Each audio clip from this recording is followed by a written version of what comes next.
గిద్దలూరు నియోజకవర్గంలో బీజేపీ నేతలు బీహార్ ఎన్నికల్లో ఎన్డీఏ విజయం సందర్భంగా బాణసంచా పేల్చి స్వీట్లను పంచి సంబరాలు జరిపారు। ఈ కార్యక్రమంలో పట్టణ అధ్యక్షులు, సీనియర్ నేతలు, మాజీ జిల్లా అధికారులు, పార్టీ కార్యకర్తలు విరివిగా పాల్గొన్నారు।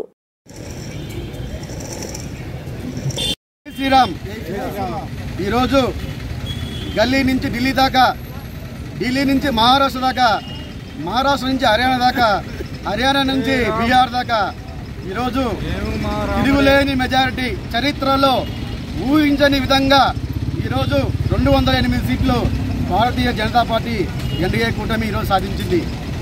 ఈరోజు మేము గిద్దలూరు పట్టణ ఆఫీసు నుంచి ఈరోజు మేము గ్రాండ్గా సంబరాలు జరుపుకుంటున్నాం। గత కొన్ని రోజుల నుంచి కాంగ్రెస్ పార్టీ కొంతమంది శాంతిగా కోరుకుంటూ బీహార్లో ఈరోజు ఘన విజయం సాధించిన ఎన్డీఏ కూటమికి అభినందనలు తెలియజేసుకుంటూ మన మోడీ గారు చెప్పినట్టు ఈరోజు భారతదేశం మొత్తము సంబరాలు జరుపుకుంటున్నారు। ఈ విజయాన్ని దేవుణ్ణి అడుగుదామని నేను కాస్తా ఉన్నాను।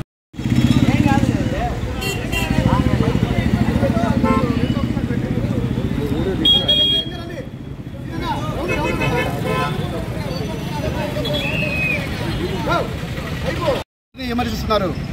బీహార్ ఎలక్షన్స్ లో మేము కాంగ్రెస్ వస్తుంది, భారీ మెజార్టీ వస్తుంది, దద్దములు చేతగాని దద్దములు మోడీ గారిని కొన్ని రోజుల నుంచి కామెంట్ చేస్తున్నారు।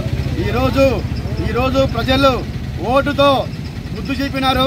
ఇకనైనా కాంగ్రెస్ పద్ధతి మార్చుకోవాలి, లేకపోతే రాబోయే రోజుల్లో 2029లో గల్లీ నుంచి ఢిల్లీ దాకా మళ్ళీ ప్రధాని నరేంద్ర మోడీ గారు 4వసారి ప్రధానమంత్రి చరిత్రను సృష్టించబోతున్నారు।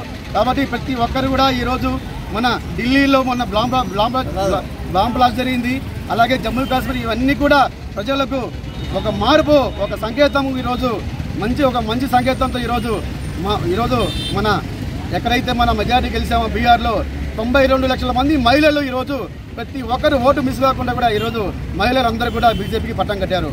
కాబట్టి రాబోయే రోజుల్లో 29లో ఖచ్చితంగా మళ్ళీ నరేంద్ర మోడీ గారు 4వసారి నరేంద్ర మోడీ గారికి మళ్ళీ ప్రియం కావాలనేసి మేము గిద్దలూరు పట్టణ బీజేపీ ఆఫీస్ నుంచి అందరం కూడా తెలియజేస్తున్నాం। ఈరోజు ఎన్డీఏ కూటమి మన ఆంధ్రప్రదేశ్లో కూడా ఒక మంచి అనుభవంలో ఈరోజు దూసుకుపోతుంది। మంచి పథకాలు కూడా ఈరోజు నరేంద్ర మోదీ గారు మన ఆంధ్రప్రదేశ్కి మంచి సెంట్రల్ నుంచి ఫండింగ్ కానీ ప్రతి ఒక్క ప్రాజెక్టు కూడా ఈరోజు మనకు ఆంధ్రప్రదేశ్కి ఇవ్వడం జరిగింది। కాబట్టి మా భారతీయ జనతా పార్టీ మళ్ళొకసారి కూడా మేము మన శంఖరావం మోగుతున్నాం ఈ గిద్దలూరు నుంచి। కాబట్టి మా టీం అందరి తరఫున కూడా నేను పేరున నరేంద్ర మోడీ గారికి, మన రాష్ట్ర ముఖ్యమంత్రి చంద్రబాబు నాయుడు గారికి, పవన్ కళ్యాణ్ గారికి, మా రాష్ట్ర అధ్యక్షులు పివిఎన్ మాధవ్ గారికి, మా ప్రకాశం జిల్లా అధ్యక్షుడు సగ్గం శ్రీనివాసన్ కూడా మరొకసారి కూడా మేము గిద్దలూరు పట్టణ ఆఫీస్ నుంచి మేము ధన్యవాదాలు తెలియజేస్తున్నాం। భారత్ మాతా కీ, భారత్ మాతా కీ, భారత్